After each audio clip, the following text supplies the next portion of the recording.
Thanks వదిన. అన్నకి 30,000 ఇస్తా అన్నా అంట కదా నా జాబ్ గురించి. ఏంది 30,000? ఎవరు ఇస్తా అన్నారు? నీకెవరు చెప్పిండు? ఇంత ముందుకే అన్నాడు వదిన అన్న, నువ్వు ఇస్తా అన్నావని. ఏంది దాస్ తోటి నేను చెప్పినా? మీ అన్న నీకేదో అబద్ధం చెప్పినట్టున్నాడు. అయినా నీ మొహానికి ఇంకెన్ని పైసలు తగలబెట్టాలి? నేను ఇచ్చిన పైసలన్నీ ఏం చేస్తాన్నావు? ఎవరికి ఇచ్చేస్తాన్నావు? ఏం మాట్లాడుతున్నావు? ఎట్లా పడతా అట్లా? నిజమే మాట్లాడుతున్నా. ఇచ్చిన పైసలన్నీ ఏం చేస్తాంది? మరి ఆ జాబ్ వచ్చింది లేదు, చచ్చింది లేదు. అయినా నువ్వు మీ చెల్లెకు అబద్ధం ఎందుకు చెప్పినావు? పైసలు నేను ఇస్తా అని నీతోటి చెప్పినా?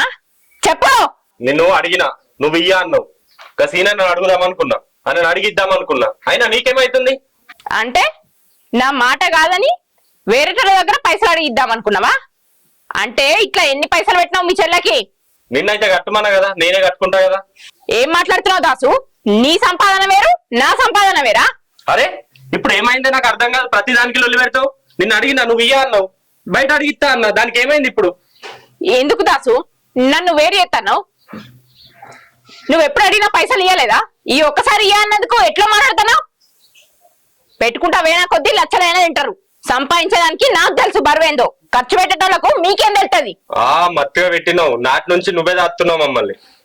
అంతగానే రేష ఉంటే సంపాదించి చూపి. ఒక్క ఆర్డర్ చేస్తే ఇంట్లో మొగోడు కూర్చొని తింటాడట.